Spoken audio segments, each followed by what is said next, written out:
नमो अर्हन्ताणम् नमो सिद्धाणं नमो आयरीयाणम् नमो अजायाणम् सर्वसाहुणम् मङ्गलं भगवान् वीरो मङ्गलं गौतमो गणी मङ्गलं कुन्दकुन्दाद्यो जैनधर्मोऽस्तु मङ्गलम् सर्वमङ्गलमाङ्गल्यं सर्वकल्याणकारकम् प्रधानं सर्वधर्माणां जैनं जयतु शासनम् जैनं जयतु शासनम् विश्वप्रकाशि महिमान ममानमेकम् ॐ अक्षराद्यखिल वाङ्मय हेतुभूतम् यं शङ्करं सुगतमीशमनीशमाहु अर्हन्तमूर्जितमहं तमहं नमामि।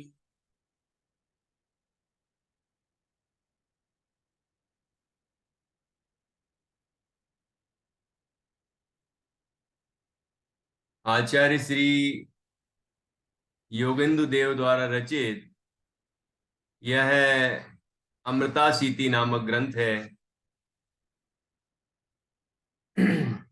इसके 42वें काव्य पर आज हम चर्चा करेंगे। आचार्य योगेंदु देव, जैसा उनका नाम है, योगेंदु, योगी, योगियों में जो इंदु चंद्रमा के समान है, प्रकाशमान है, योगींद्र हैं, जो योगियों में इंद्र हैं, प्रधान हैं, ऐसे आचार्य योगेंदु देव ने, जिन्हें अपभ्रंश में जो इंदु के नाम से जाना गया है, यह अमृता सीति ग्रंथ लिखा। और भी अनेक ग्रंथ लिखे और इस ग्रंथ में उन्होंने योग शास्त्रीय विवेचन किया, आत्म ध्यान का सुंदर निरूपण किया है। किस तरह से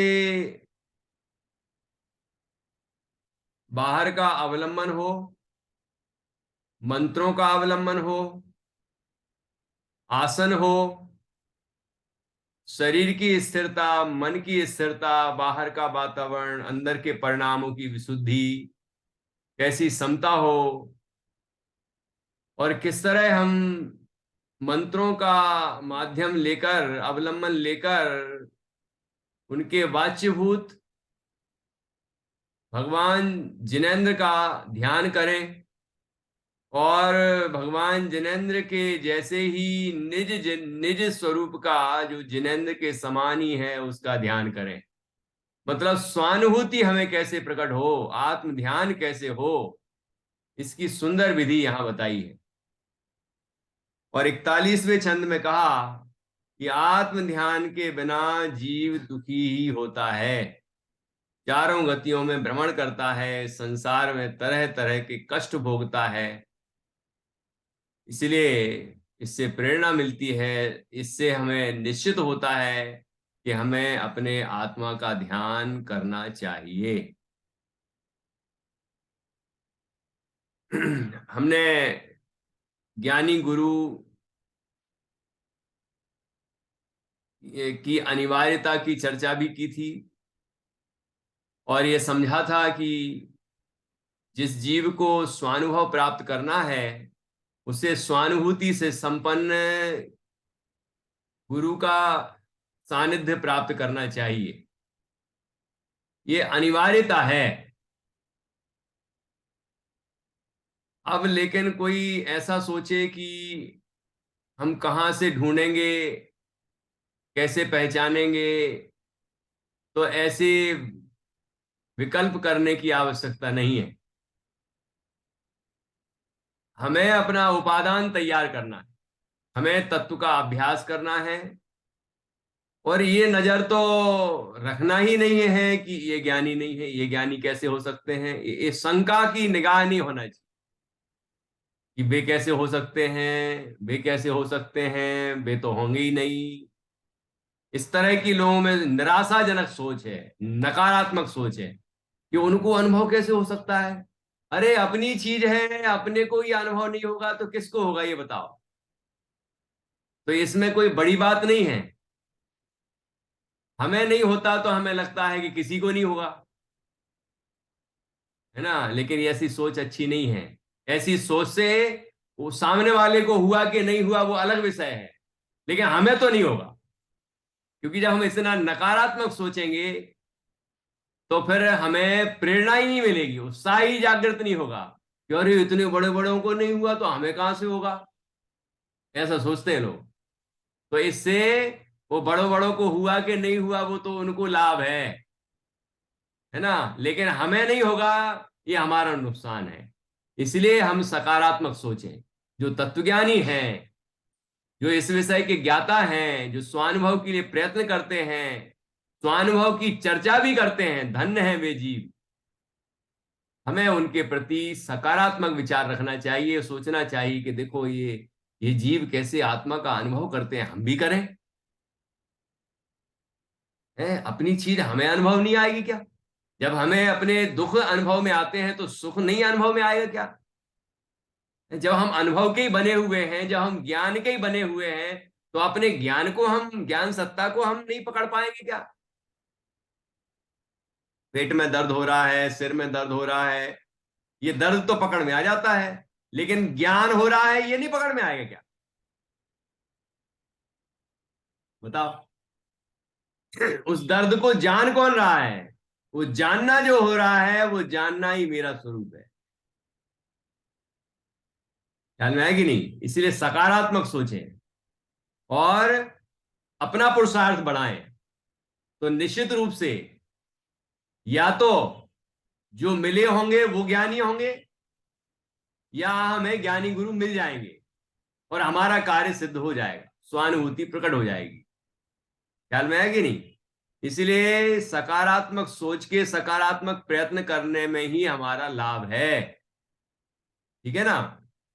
तो यहां पर ये बात कह रहे हैं आचार्य कि हम वो ज्ञानियों की, ज्ञानियों का सानिध्य प्राप्त करें, ज्ञानी गुरु की खोज करें, उनसे यह तत्वज्ञान प्राप्त करें, स्वानुभव की विधि प्राप्त करें, और उस तरह से हम स्वानुभव करें तो हमें स्वानुभव होगा और आनंद का वेदन होगा, वो सारे दुख समाप्त हो जाएंगे। लेकिन हम ये नहीं कहेंगे कि हाँ हमारा काम हो गया, कि नहीं नहीं अभी तो शुरू हुआ है। हो कहाँ गया? शुरू हुआ है काम। फिर आगे बढ़ें और स्वानुभव करते रहें और अभ्यास बढ़ाएं। फिर जब संयम अंश जग्यो जहां भोग अरुचि परिणाम, उदय प्रतिज्ञा को भयो प्रतिमा या को नाम, तो अंदर से संयम की भावना जागृत होगी। जब एक कसाय चौकड़ी का अभाव हुआ मिथ्यात्व के साथ, फिर दो कसाय चौकड़ी का अभाव हो जाएगा, तो संयम प्रकट होगा कि नहीं होगा? पांचवा गुण स्थान होगा, है ना। फिर और अंतर का पुरुषार्थ बढ़ता चला जाएगा, तो प्रतिमाएं भी बढ़ती चली जाएंगी। ये सामान्य बढ़ने की का नियम है। कोई ऐसा नहीं समझना कि ऐसा ही कोई क्रम से बढ़ेगा। कोई सीधा चौथे गुणस्थान से सीधा दिगंबर मुनिराज हो जाए, सातवें गुणस्थान में चला जाए, है कि नहीं? तो इस तरह से हमें तो अपना पुरुषार्थ करना है। फिर वह जीव अंतर की साधना को बढ़ाता चला जाएगा और छपक श्रेणी आरोहण करेगा निर्गंत अवस्था में, और अरहंत अवस्था की प्राप्ति कर ले, फिर सिद्ध अवस्था की प्राप्ति कर ले। ऐसा ये बड़ा सुंदर मार्ग है, आनंद का मार्ग है। हम सबको इसके लिए प्रयत्न करना चाहिए। ये मार्ग है, ये पक्का है। ऐसा पूरा भरोसा रख के, पूरा विश्वास करके इस माध्यम से ही आनंद प्राप्त करने का प्रयत्न करना चाहिए। दुनिया का दूसरा कोई मार्ग है ही नहीं।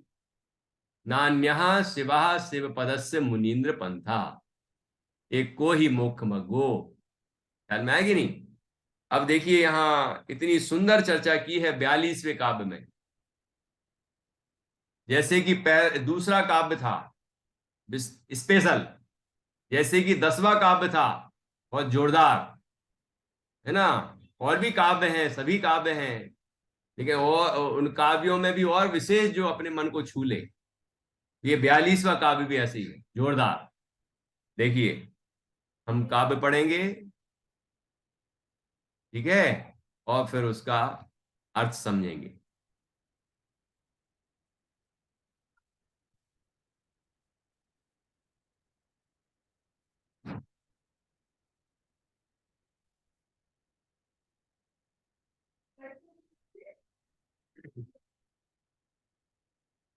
रस रुधिर पलास्थी। अभी वो मालिनी छंद है ना।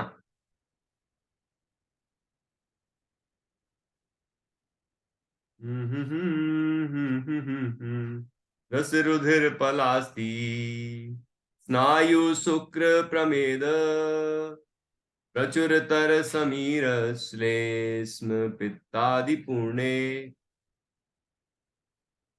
बदल गया लगता है छंद। रस रुधिर पलास्थी, स्नायु शुक्र प्रमेद, प्रचुरतर समीर श्लेष्म पित्तादि पुणे। तन नरक कुटीरे बास वस्ते घृणाश्चे, कमल हृदय कमल मार्ग गर्भे चिंतय चिंतय स्वयं परोसी। रस रुधिर पलास्थी, ये नाम तो सुने होंगे। रस रुधिर पल, पल अस्थि, स्नायु शुक्र प्रमेद, सब क्या है? नाम सुने इनके कि नहीं सुने? कहीं देखे कि नहीं देखे? कहीं हैं कि नहीं हैं? भरे पड़े हैं भरे। ये शरीर इनसे बना हुआ है। डॉक्टर निधि जी को समझ में आ गया? वो डॉक्टर हैं, उनको सब पता है शरीर के बारे में। बस यहाँ जो बात कह रहे हैं वो उसके बारे में जानना है ना। रस, जैसे अपन भोजन करते हैं तो रस बनता है, रस ग्रंथियां होती हैं, वो रस छोड़ती हैं और पाचन होता है। फिर रुधिर खून, रक्त, नित्या। पल, पल अर्थात पीप। अस्थि अर्थात हड्डियां, ठीक है, हड्डी। स्नायु, स्नायु ये पेट है, पाचन तंत्र है स्नायु, स्नायु तंत्र, ठीक है। शुक्र और प्रमेद ये रज और वीर्य हैं। प्रचुर तर मतलब बहुत अधिक मात्रा में।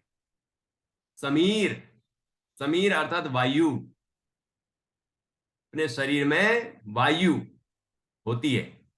श्लेष्म अर्थात कफ, कफ होता है ना। और पित्त, पित्त होता है।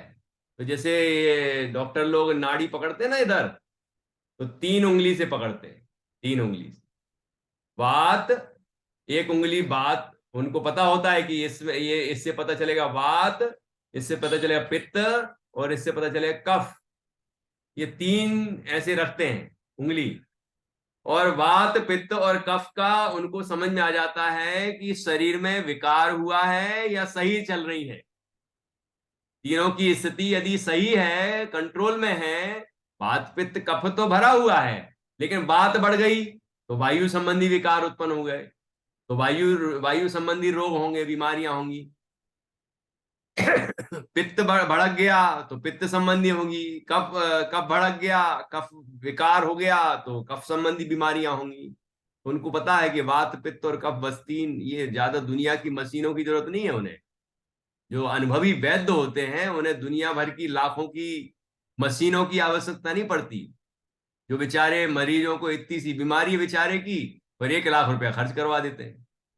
जाओ अब ये टेस्ट कराओ, ये टेस्ट कराओ, ये टेस्ट कराओ, है ना। ये क्या है, बताओ बताओ। इतनी इतनी पढ़ाई करी, इतना सब समझा, इतना सीखा, लेकिन इतनी सी बात नहीं पकड़ में आती कि इसको बीमारी क्या है ना। हमारे वैद्य तो इतना ज्यादा नहीं पढ़ते थे, लेकिन वो अनुभव से जान लेते थे और इलाज कर देते थे, और हम उन्हें बैकवर्ड समझते हैं। पिछड़े हुए लोग हैं, भारतीय पिछड़े हुए हैं, भारत के वैद्य पिछड़े हुए हैं, आयुर्वेद पिछड़ा हुआ है। ऐसी घटिया सोच है तो भारत आगे बढ़ेगा कैसे। मतलब नाड़ी के द्वारा पूरे शरीर के रोगों को समझ ले, शरीर की स्वास्थ्य स्वास्थ्य दशा को समझ ले, ये कितनी बड़ी विद्या है।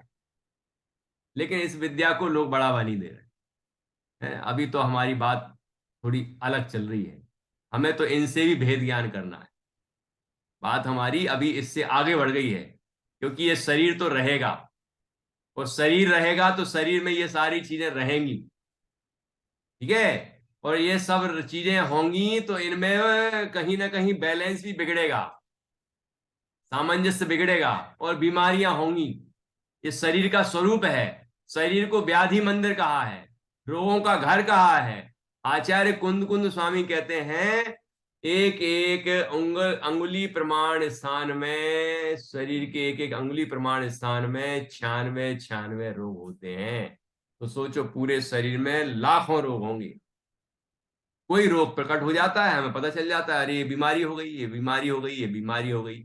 ये बीमारियां तो भरी पड़ी हैं, ज्यादा हो जाती तो पता चल जाता है। कफ निकलता है ऐसे साधारण रूप से तो हम कहते कोई बीमारी नहीं है, लेकिन कफ बढ़ जाता है तो हम कहते बीमारी हो गई, डॉक्टर साहब के पास चले जाते हैं।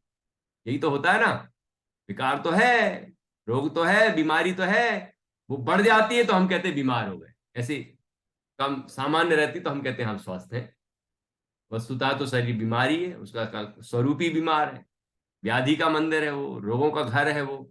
तो ऐसे शरीर से भेद ज्ञान करना है। तो यहां कहते हैं श्लेष्म समीर, श्लेष्म पित्त आदि पुणे, आदि से जो पूर्ण है, भरा हुआ है ना। और तन नरक कुटीरे, इस शरीर को क्या कहा, नरक का कुटीर, नरक का घर है ये। बताओ, आचार्य योगेंदु देव कह रहे हैं जैसे नरक में कैसी यंत्रणाएं होती हैं, कैसे कैसा दुर्गंधित वातावरण होता है। कहते हैं कि वहां की पृथ्वी का एक कण यदि यहां मध्यलोक में आ जाए तो कई कोसों के जीव मर जाएंगे, इतनी बदबू है एक कण में। तो आप सोचिए कि कितनी बदबू होगी वहां नरक भूमि में। फिर और चीजें हैं जो जो भयंकर, दुखदाई, प्रतिकूल, उनका क्या। इसलिए आचार्य कह रहे हैं ये शरीर नरक का घर है। अभी हमें कोई दुर्गंध नहीं आ रही, लेकिन अपने अंदर ही जो भरा पड़ा है उसको हम, यदि नाक बाहर की तरफ नहीं होती अंदर की तरफ होती तो क्या होता बताओ नित्या। तो सूंघ पाते अपने अंदर जो जो विकार भरा पड़ा है। ऐसा ये बदबू का घर है, बीमारियों का घर है, ये मल मल का घर है, इसलिए 9 मल द्वार बहते हैं इसमें से। तो सोचो कितना मल होगा। अपने घर में तो एक एक नर्दा होता है, यहाँ 9 9 है। तो आप सोचो कि कितनी गंदगी भरी है। आचार्य कहते हैं कि 3 लोक की सारी गंदगी इस शरीर के अंदर भर दी गई है।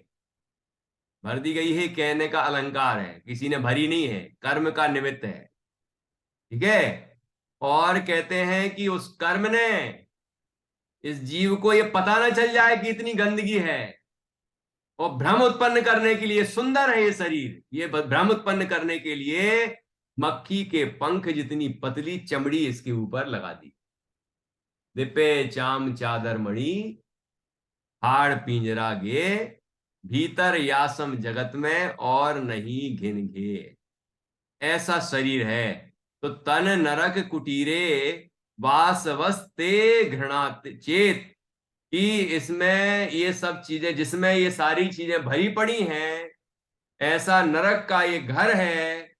वो उसमें यदि तुम्हें घृणा आती है तो अब इतनी बातें सुन ली तो भी घृणा नहीं आ रही, हंस रहे हैं सब, मुस्कुरा, अच्छा शरीर में ऐसा है, अच्छा ऐसा है। तो मतलब कुछ लग ही नहीं रहा है। यदि लग नहीं रहा है तो सोचो कि क्या करें, अब आचार्य आगे बोल रहे हैं, वो तो कोई मतलब नहीं है फिर हमारे लिए। लेकिन यदि हमें लग रहा है कि अरे ऐसा घृणास्पद शरीर है ये, और इससे इसमें हम इतने आसक्त हैं, और इस शरीर के लिए हम क्या नहीं कर रहे हैं, पाप कर रहे हैं सारे, है ना। भूख लगी है तो रात में भी खा रहे कोई लोग, मैं पानी पी रहे हैं, और कहीं अभक्ष्य भक्षण कर रहे हैं, एलोपैथिक ले रहे हैं, और भी अनेक तरह के पाप कर रहे हैं। शरीर बढ़िया रहना चाहिए, शरीर स्वस्थ रहेगा तो सब ठीक रहेगा, तन चंगा तो कठौती में गंगा, है ना, इत्यादि बातें करके शरीर को ठीक रखना है कैसे न कैसे। तो अब आप सोचिए कि यहाँ क्या कह रहे हैं आचार्य, ये शरीर की जो बनावट है, इसका जो स्वरूप है, निर्मल अपनी आत्मा देह अपावन गे। तो क्या करें कि जानी भव्य निज भाव को, यासो तजो स्नेह, कि यदि ऐसे शरीर में तुम्हें घृणा उत्पन्न हो रही है तो क्या करो फिर, हृदय कमल गर्भे चिंतय स्वपरोती परोसी, कि हृदय कमल के गर्भ में, अपने हृदय कमल में, मन स्थान में, और अपने मन में चिंतय चिंतन करो। चिंतन तो अपन मन में ही करते हैं, तो आचार्य कह रहे हैं कि उस पवित्र मन में ये चिंतन करो, स्वपर असी, मैं स्वा हूं, मतलब मैं आत्मा हूं, और ये शरीर मैं नहीं हूं। ठीक है, मैं जीव हूं, शरीर अजीब है, मुझ में ज्ञान है, शरीर में ज्ञान नहीं है। मैत्री पढ़ा है कि नहीं बालबोध में, है। मैं ज्ञान से जानता हूं, शरीर को जानता नहीं है, इसलिए शरीर और जीव अर्थात मैं दोनों भिन्न भिन्न हैं। ये बात हमने पढ़ी है, तो अब यहाँ प्रयोग करना है। यदि शरीर इतना घृणास्पद है, तो इस शरीर से भिन्न जो निर्मल अपनी आत्मा है, वह मैं हूं, ज्ञान लक्षण से ज्ञात होने वाला हूं, ऐसा अंतर में अपने हृदय में ऐसा चिंतन करो। इतनी सुंदर बात कही है। देखो और आगे बढ़ते हैं अपन। अब तो छंद तो याद हो गया होगा, याद करना भी है ये छंद, बहुत जोरदार है, और याद भी हो जाएगा। रस रुधिर पलास्थी स्नायु शुक्र प्रमेद, प्रचुर तर समीर श्लेष्म पित्तादि पुणे, तन नरक कुटीरे वास वस्ते घृणाचे। इसमें रहते हुए तुम्हारे हृदय में यदि घृणा उत्पन्न हो रही है तो हृदय कमल गर्भे चिंतय स्वपरोसी, चिंतय स्वपरोसी। देखिए आगे हानिका, अनाहत आराधना का निरूपण करने के लिए प्रस्तुत छंद है। शरीरस्थ धातु विशेष, खून, मांस, हड्डी, नसें, नाड़ियां, वीर्य, चर्बी एवं अत्यधिक वायु विकार, कफ, पित्त इत्यादि से परिपूर्ण शरीर रूपी नरक भवन में रहने से यदि तुम्हें घृणा है तो, यदि घृणा नहीं उत्पन्न हो रही है, सब ठीक लग रहा है कि वाह कितना अच्छा शरीर मिला है, कितना सुंदर है ना, इससे अच्छा शरीर तो दुनिया में किसी और को मिल ही नहीं सकता है, इतना बढ़िया लग रहा है यदि, तो अब बात अलग है, उनसे नहीं कह रहे हैं जो शरीर में ही आसक्त हैं, प्राप्त पर्याय में ही तन्मय हैं, है ना, वो शरीर के लिए ही सब कुछ करने को तैयार है। वो श्री देवी थी ना, कहते हैं कि श्री देवी ने 52 बार अपने शरीर की सर्जरी कराई सुंदर दिखने के लिए, सुंदर दिखना है बस, है ना, परिणाम चाहे जैसे भी हो। और क्या क्या अंतिम समय रहा वो आपको पता नहीं हो तो कोई बात नहीं, है ना, हो तो ठीक है, नहीं हो तो अच्छी बात है कि कि उस तरफ ध्यान ही नहीं है आपका। लेकिन दुर्दशा हुई। कहने का तात्पर्य कि शरीर की सुंदरता के लिए जीव क्या क्या नहीं करता। लेकिन यहां आचार्य कह रहे हैं ये नौ द्वार बहते हैं, इससे समझ में आना चाहिए कि शरीर कितना घृणास्पद है।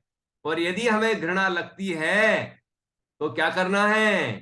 तो हृदय कमल के अंदर अपने को तुम अत्यंत उत्कृष्ट परमात्मा हो ऐसा चिंतन करो। स्वम परोसी, यहां पर का अर्थ पर द्रव्य नहीं है कि स्व और पर, है ना, बल्कि यहां कह रहे हैं आचार्य स्व परोसी। स्व नहीं हो, स्वम है ना। स्व पर बिंदी है वाव के ऊपर। ये यहां बिंदी दिख नहीं रही थी, ये बिंदी है, स्व के ऊपर बिंदी है। तो स्वम मतलब तुम, है ना, स्वयं को, स्वयं को परह असी। परह अर्थात परमात्मा, असी अर्थात हो। तुम स्वयं परमात्मा हो ऐसा अपने हृदय कमल के अंदर चिंतन करो। पूरा समय सार आ गया कि नहीं आया? समय सार में जैसा शुद्धात्मा दिखाया, नव तत्व गतत्वेपि है न नत्यो न मुंचती, वह समय सार स्वरूप शुद्धात्मा अंतर में अनुभव करो। अपने मन में ऐसा चिंतन करो कि मैं तो बना बनाया भगवान हूं। और वो ज्ञान लक्षण से ज्ञात होता है, चैतन्य लक्षण से ज्ञात होता है, उपयोग लक्षण से ज्ञात होता है। अंदर में जो जान रहा है वो जानने वाला तत्व ही मैं हूं, ऐसा अपने ज्ञान लक्षण से ज्ञायक के अनुभव के लिए निरंतर प्रयत्न करो।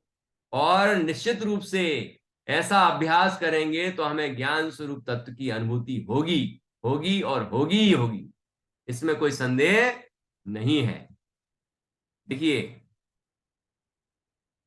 अब यहां कन्नड़ टीका है, उसका हिंदी अनुवाद है। यहां देखिए, रक्त, रस रक्त मांस हड्डी नाड़ी अर्थात नसें, अंत्य धातु जिसको हम वीर्य कहते हैं, अत्यधिक चर्बी और अत्यधिक वायु विकार, श्लेष्म व्याधि, पित्त, श्लेष्म व्याधि, पित्त आदि दोषों से परिपूर्ण इस शरीर नामक नरक ग्रह में रहते हुए तुम्हारे लिए यदि घृणा होती है तो अष्टदल कमल के आकार वाले हृदय कमल में इस साक्षात चिन्मय रूप निज स्वरूप का चिंतन करो। ये देखो, ये है असली प्रयोजन की बात। शरीर की अशुद्धि का या अपवित्रता का चिंतन करके उसके प्रति घृणा उत्पन्न करना उद्देश्य नहीं है। यदि वो घृणास्पद है तो उस शरीर के अंदर जो ज्ञानमयी तत्व, शुद्ध तत्व, आनंदमयी तत्व विद्यमान है उसका अनुभव करो। निर्मल अपनी आत्मा, देह अपावन गे। अब ये दोनों बातें हमने जान ली कि मैं निर्मल तत्व हूं, सिद्धों के समान बना बना भगवान हूं, जो जो नो कर्म द्रव्य कर्म भाव कर्म से रहित है उसकी बात कर रहे हैं। ठीक है ना? पर्याय की बात नहीं कर रहे हैं, पर्याय से पार की बात कर रहे हैं। उस शुद्ध चैतन्य तत्व सिद्धों के जैसा है। ठीक है? तो निर्मल, निर्मल अपनी आत्मा, देह अपावन गे। तो क्या करें आप? है अपवित्रता का घर। बस जान लिया हमने, हो गया काम। कि नहीं नहीं आगे बढ़ो, एक लाइन हुई अभी। जानी भव्य, हे भव्य, इस बात को जानकर, जानी भव्य निज भाव को, अपने देह से भिन्न अपने चैतन्य स्वरूप को जानकर, सिद्ध बना बनाया भगवान हूं ऐसा अपने स्वरूप को जानकर, यासो तजो स्नेह, इस शरीर से स्नेह छोड़ दो। घृणा करो ये प्रेरणा नहीं देते आचार्य। यदि ये घृणास्पद है तो इससे स्नेह छोड़ दो, इसमें अपनापन छोड़ दो, इसमें राग छोड़ दो, इसको इसको सुंदर मानना छोड़ दो। क्योंकि सुंदर है नहीं ना। चमड़ी चमड़ी के ऊपर देखते रहो तो सुंदर दिखेगा, अभी थोड़ी निकल जाए तो क्या होगा, अरे बंद करो ये पट्टी लगा दो कुछ, बड़ा गंदा दिख रहा है। और पी भी निकलने लग जाए फिर तो कहने क्या। वो घाव जो है वो सड़ जाए, गल जाए, बदबू आने लग जाए, फिर क्या हो। सोचो, ये शरीर की स्थिति है। डॉक्टर निधि जी तो हर दिन देखती होंगी, ऐसे लोग आते होंगे, मरीज लोग, तो उनके शरीर की स्थिति ये सब देखती होंगी। तो कहने का मतलब ये हमें भी समझना है, और समझ के घृणा नहीं करना है, समझ के भेद विज्ञान करना है कि ये शरीर पुद्गल का बना हुआ है, मुझसे भिन्न है। इसकी अपवित्रता से मैं अपवित्र नहीं होता, मैं तो इससे भिन्न पवित्र ही हूं। ऐसा मैं शुद्ध चैतन्य तत्व हूं, बना बनाया भगवान हूं मैं। ऐसा अपने ज्ञान लक्षण से ज्ञायक स्वरूप तत्व की अनुभूति करना चाहिए। ये बात यहां कह रहे हैं। ऐसे अपने शुद्ध चैतन्य तत्व का चिंतन करो, वह परमात्मा है ऐसा चिंतन करो।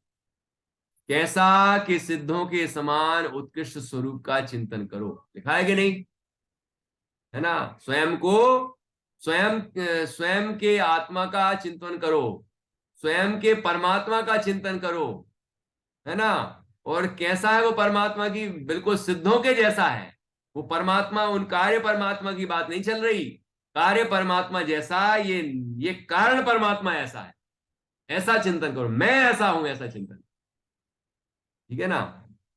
मैं कोई शरीर नहीं हूं जो इतना अपवित्र है, वो शरीर मैं नहीं हूं। मैं तो परम पवित्र तत्व हूं, जो चैतन्य लक्षण से पहचाना जाता है, जो अंदर में जान रहा है वही मैं हूं। जहां जहां ज्ञान है वहां वहां आत्मा है ना। ऐसा बड़ा सुंदर यहां पर प्रकरण है। देखिए आगे भावार्थ। निश्चय जपात्मक आत्माराधना तुम्हें निस्शरीर पने को प्राप्त कराएगी, ऐसा अभिप्राय है।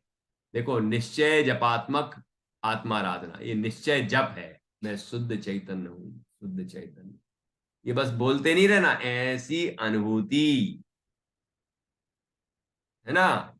ऐसी अनुभूति को यहां पर निश्चय जपात्मक बोल रहे हैं, जिसको अजपा जप कहा था। ऐसी आत्मा की आराधना, आराधना का अर्थ है सर्व ओर से उसमें रम जाना।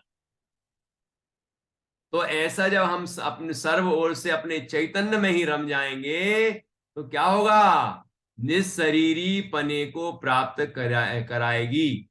तो हम निस्शरीरी पने को प्राप्त हो जाएंगे, मतलब अशरीरी बन जाएंगे।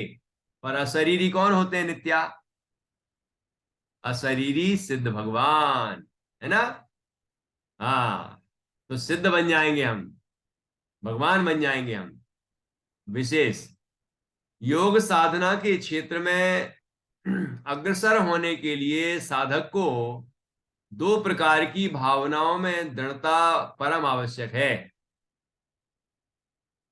किस तरह की, दो तरह की भावनाओं में दृढ़ता परम आवश्यक है। पहला, एक तो देह व अनात्म पदार्थों में पार्थक्य की भावना, अर्थात भेद विज्ञान, कि देह अर्थात ये शरीर और शरीर से भिन्न जितने भी पदार्थ हैं, धन संपदा वैभव स्त्री पुत्र मकान जायदाद जो भी कुछ है दुनिया में, वे सब अनात्मा में आ गए, बाहर के पदार्थ, ठीक है ना। वे सब पृथक है मुझसे, ऐसा भेद ज्ञान करना। और दूसरी, निश्चय दृष्टिया, निश्चय दृष्टि से परमात्मा से अपने ऐक्य या सादृश्य की भावना, कि जैसे परमात्मा है ऐसा ही मैं हूं। आचार्य अकलंग देव कहते हैं परमानंद स्तोत्र में, अरहंतम देह मध्य तू यो जानाति सपंडिता। इस देह के मध्य में अरहंत को देखो। और अनंत भगवान तो वहां वहां विराजमान है समोषण में। हम यहां कैसे देखें कि यहां अरहंत जैसा मैं हूं ऐसा देखो, है ना। और सिद्ध समान सदापद मेरो, सिद्धों के जैसा ऐसा अपने आत्मा को देखो। सिद्धो सी मैं सिद्ध हूं, सिद्ध हो तुम, है ना। तो अपने को सिद्धो हम, शुद्धो हम, ऐसा देखो। ये ज्ञानार्णव, तत्वानुशासन, समय सार, आत्मख्याति टीका, पद्मनंदी पंचविंशति, ये सब अनेक आध्यात्मिक शास्त्रों में ये बात आई है। जिस व्यक्ति को आत्मा अनात्मा का भेद ज्ञात नहीं है और जो अनात्म पदार्थों को आत्मीय समझता है, वह अज्ञानी, बहिरात्मा, योग साधना का अधिकारी नहीं है। जो शरीर को ही आत्मा मानता है, जो शरीर से भिन्न पदार्थों को ही अपना मानता है, जिसकी शरीर में, धन में, संपदा में, परिवार में, कुटुंब में, पर में आसक्ति है, भले ही कितनी ऊंची ऊंची बात कर ले, लेकिन 1 रुपया गुम जाए तो उसके प्राण कल्पित हो जाए, कलुषित हो जाए। ऐसी अंदर में तीव्र आसक्ति है धन संपदा और पर द्रव्यों के प्रति, तो समझना चाहिए बातें ही बातें हैं, उसके प्रयोग में नहीं आया है। तो हमें प्रयोग करना है कि मैं उस धन से, उस संपदा से, उस शरीर से, पर द्रव्यों से भिन्न शुद्ध चैतन्य आत्मा हूं, बना बना भगवान हूं। मेरे अंदर तो अनंत निधियां हैं। ये बाहर की निधि तो पुद्गल है, पुद्गल की सेना है वो। और जो अनाथ पदार्थों को आत्मीय समझता है, वह अज्ञानी, बहिरात्मा, योग साधना का अधिकारी नहीं है। ये बात ज्ञानार्णव, इष्टोपदेश, समय सार, योग सार तथा योग सार प्राभृत इन ग्रंथों में आई है। साधना का अधिकारी तो वह अंतरात्मा है, जिसे अनाथ पदार्थों के प्रति, अनात्म का अर्थ समझ गए, जो आत्मा नहीं है वह अनात्मा, तो आत्मा को छोड़कर शरीर आदि सर्व परद्रव्य अनात्मा है। जिसे अनात्म पदार्थों के प्रति अन्यत्व का बोध है, मतलब ये सब अन्य है, मुझसे भिन्न है, अलग है, ऐसा बोध है अंतरात्मा को, फलतः उनसे वह विरक्त भी रहता है ना, उनसे विरक्त रहता, आसक्ति नहीं होती। उक्त अंतरात्मा को आचार्य योगिंदु देव ने पंडित विशेषण से संबोधित किया है योगसार में। और अभी हमने कहा ही था, आचार्य अकलंग देव ने कहा है, अरहंतम देह मध्य तू यो जानाति स पंडिता। जो अपने देह के मध्य में अरहंत को देखता है, मतलब अपने आत्मा को अरहंत जैसा ही देखता है ना, अरहंत में और आत्मा में अंतर नहीं करता, ठीक है, वह पंडित है। अनाथ पदार्थों में सर्वाधिक ममत्व व्यक्ति को शरीर के प्रति होता है। अतः असुचि भावना अर्थात असुचि अनुप्रेक्षा के द्वारा उसके असुचित्व को बताकर उससे जीव को विरक्त कराने का प्रयत्न किया जाता है, ठीक है। इसके होने पर ही जीव निश्चय रीत्या, मतलब निश्चय रीति से, वास्तव में, वास्तविकता से, निश्चय रीत्या वर्णित आत्म परमात्म ऐक्य की ऐक्य को आत्मसात करने की सामर्थ्य प्राप्त करता है, कि जैसा आत्मा वैसे ही परमात्मा, अर्थात परमात्मा के जैसा ही मैं हूं, ऐसा अपने को परमात्मा देखता है स्वभाव से, ठीक है।